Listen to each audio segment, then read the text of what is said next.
Alright, gang, our last tasty morsel of Hour of Devastation Standard with our 5-ticket Imminent Doom burn deck. So far, I'm really enjoying the deck, and I will probably play it some more. And it seems reasonably competitive against some slower, maybe non-tier decks, so this could be a reasonable tier 2.5 style burn deck that can really steal some wins. And shake things up maybe at your F&M. Of course, there's also a lot of room to make this not a 5-ticket deck and upgrade it with some more expensive cards that might be valuable. I think Sweltering Suns, even though it seems counterintuitive, is still a good pick for this deck. And there's a lot of good burn in Standard right now, and there's a lot of good creatures that really beat face in Standard right now. So it's a good time to experiment with Mono Red. I definitely encourage people to get tinkering. There might even be a better Imminent Doom brew. Maybe something that tops out at 5 with Glorybringer. You can really live the dream. So we're on the draw here, and I don't like learning from my mistakes, so I snap keep this hand. Up against something blue. This could be blue-red control. That's one matchup I've been very interested in playing with against with this deck, because I want to see what it's capable, how it's capable of handling what blue-red control is doing. It's another quality tier deck here. The sensor gets cycled. Opponent knows that this is just some form of burn. Blue-white control, maybe Jeskai control.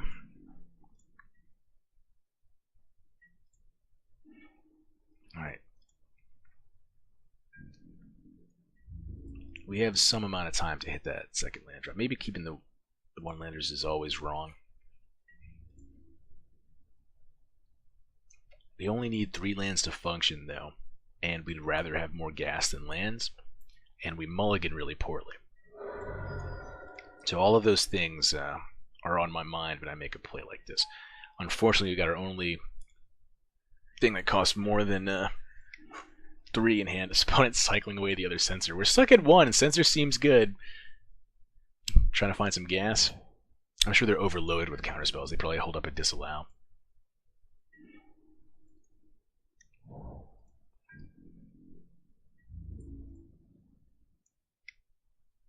I'm so convinced they're holding up the disallow that I want to shock them here.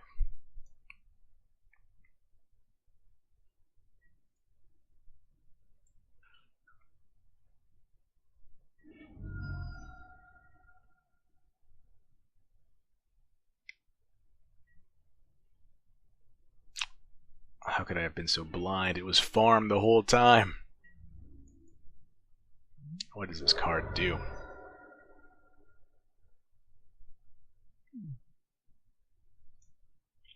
Well, farm's a card.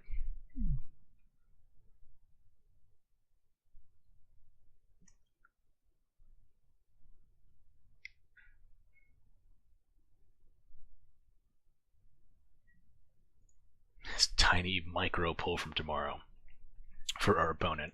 And it seems at this point that this is blue-white control, because I don't think you're running farm to table fresh groceries over here if you have that many more colors. And they pitch a Fumigate.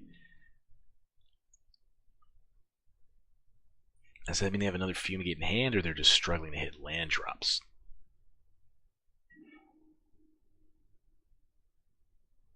Questions. These Revelers may be super good in this matchup. If we can catch our opponent without counters in hand, for helping us draw back up, and we should be able to eventually cast them at a significant surplus. Again, we're in a position where untapped land is great, because Sin Prodder is just a good card to get down in this type of matchup. Opponent goes back up to holding Disallow, and they don't hit their 4th land drop.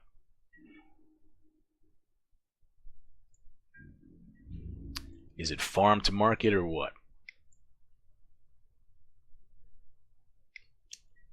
Don't tell me it's farm to market. Card seems... I'm not sure. I could be just a hater. It's certainly holding my Soulscar mages at bay. But card seems loose as far as I'm concerned. Maybe it's a 2-of, like it could be good solid filler in a blue-white control deck. Opponent's packed with removal.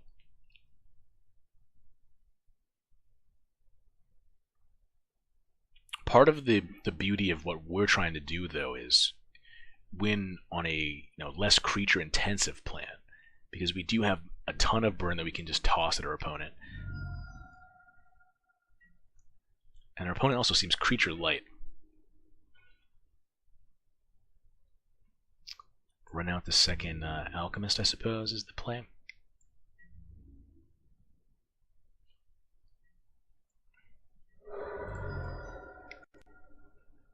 So we've really pressured our opponent's life total. We're both stumbling on lands, but we've pressured our opponent's life total without really expending any significant resources, and farm traded down on mana every time they casted it. I assumed they were holding up a counterspell, but they were holding up something that only destroys an attacking or blocking creature. So they're holding up conditional removal that gets rid of a 1 mana play for me. And they're aggressively cycling castouts trying to find their other land. And they have Westvale Abbey despite the fact that I haven't seen a creature from this deck. So I'm a little confused, I find myself saying, but who knows? This could be some sort of blue-white token-y strategy. So there we go. Dirtle plan in full effect.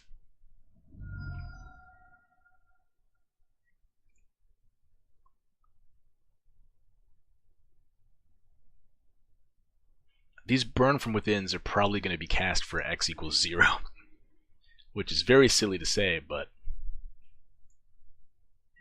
it gets the job done. Alright, one of them will be cast for X equals 0. And we will have really put the damper on our opponent's day at that point.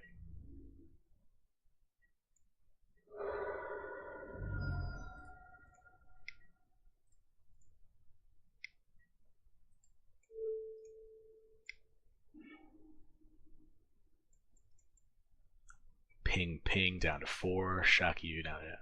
Well, ping, ping, ping, down to 3. So this is just a kill, isn't it? This deck is capable of some crazy, unexpected kills.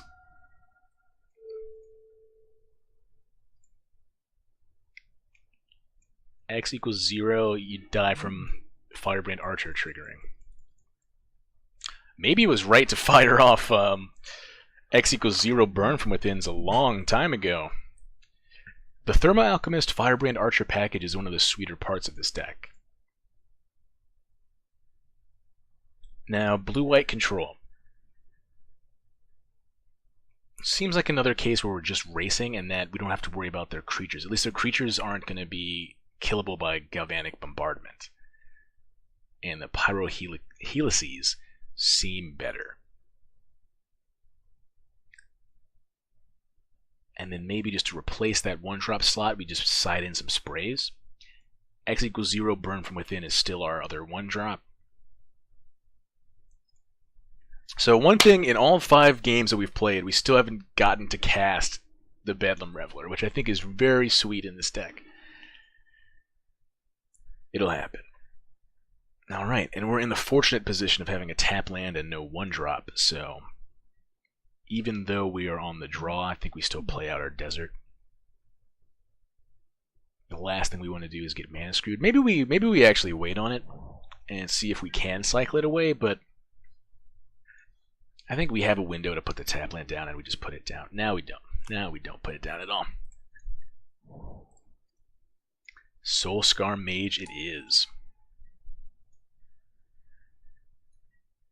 One of the tensions I thought I would feel with this deck is if I have my 1-drop, do I wait and hope to get the Imminent Doom down and then get the 1-drop for the extra value?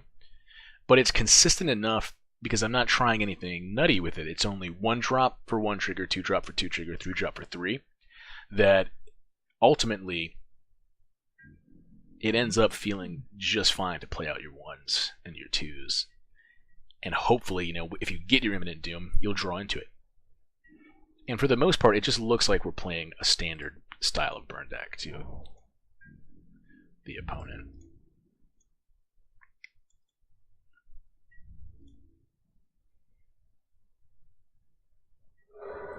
So we've got the replacement Firebrand Archer in hand. I think we play this one into Censor. Opponent doesn't want to waste a Censor on it. Or it doesn't have it. So now our opponent's at disallow mana.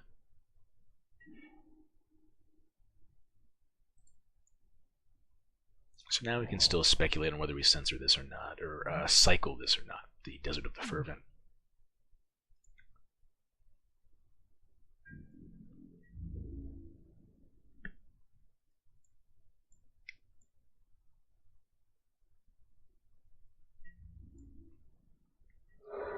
Boy, was I expecting farm to market.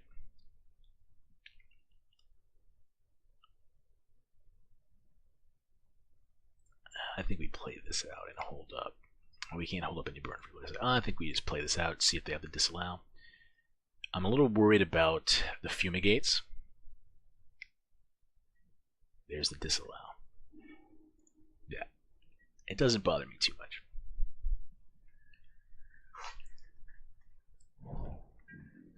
One of the things about expensive removal like farm to market and expensive counter magic like disallow is what my game plan is not, it's not so out there that I feel like it's a good thing to be using your 3-drop to answer like my 1 or 2 drop, right? But they managed to get a little bit of extra sauce.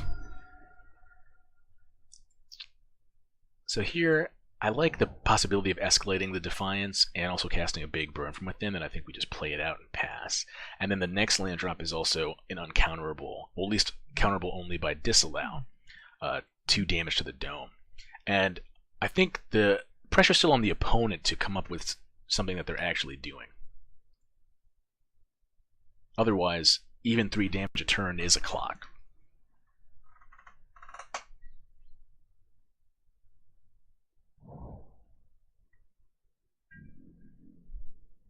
I do think I fired off this Pyrohelix end of turn at the opponent's dome, though. Might force counter magic, and at the very least, it advances the clock, and it's another trigger for our archer. We waste a prowess trigger, though. I don't think I mind too heavily about that. I'd like to keep using my mana and try to pressure my opponent before the big stuff comes down, which I'm sure is the point of this stack. Opponent has been consistently at 6 or 7 cards in hand and playing very draw go, so the finisher could be a Kefnet. I'm confused about the Westvale Abbey, though. It might be the plan is Westvale Abbey in and of itself, which seems a little hard because, again, that's mana intensive, but it fits your draw go game plan.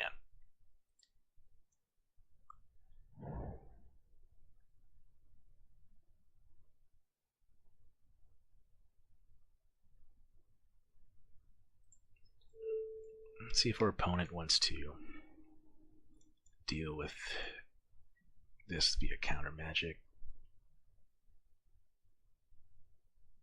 Because that plus this is 6 damage.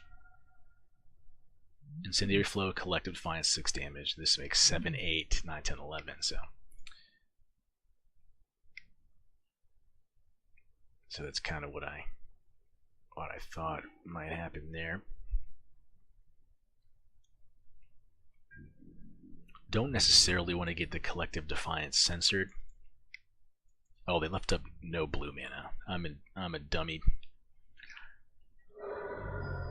I'm a dummy. We could have just had lethal.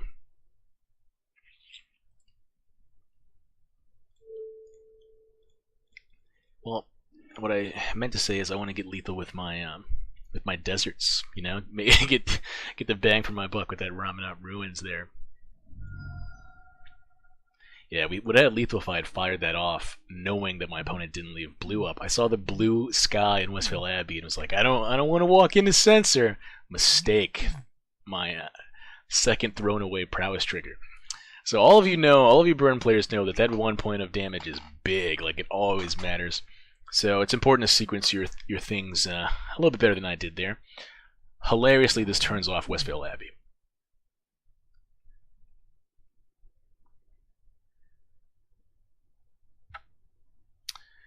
Yeah, so Blue-White Cheons did not get there this time. I'm not sure about the list the opponent was running, or at least their sideboard plan. We did not see a creature both games that we played, and I think if you're running Westvale Abbey, you probably should have some creatures in there, especially because not everyone in the format is going dirtily. Some of us just want to turn Soulscar Mages and Firebrand Archers sideways. So we played a little loose there, but we fought our way to a 4-1 record with Imminent Doom Burn. And most of the games, we didn't even see Imminent Doom. We never got to cast a Bedlam Reveler, which I think is another good game-winning play. It refills you. And it's a budget version that didn't run Sweltering Suns, which I think gives it some legs against some aggro matchups where you can wipe the whole board away, cast your Reveler, get back into the game, and then just start throwing bolts at your opponent's face. So this strategy may have some legs, and I will probably be playing this deck a little bit more in Standard and maybe even upgrading it as I make some money and can afford to spend my hard-earned cash on such frivolities as enjoyable Magic decks. But yeah, all things considered, super fun, low to the ground. It's a great time to throw deserts at your opponent's face. It's a great time to cast, one burn spell and get 3 extra damage off of it because your Firebrand Archer's triggered and your little defenders pinged them. I remember the dude's name. Your Thermoclactic Engineer, and it's also super fun to, cast a 3-drop into an Imminent Doom with 3 counters on it, and hit your opponent for 6. So, hey, the deck seems to work. I'll probably be playing more of it, and I hope you enjoyed the videos even despite some sloppy play.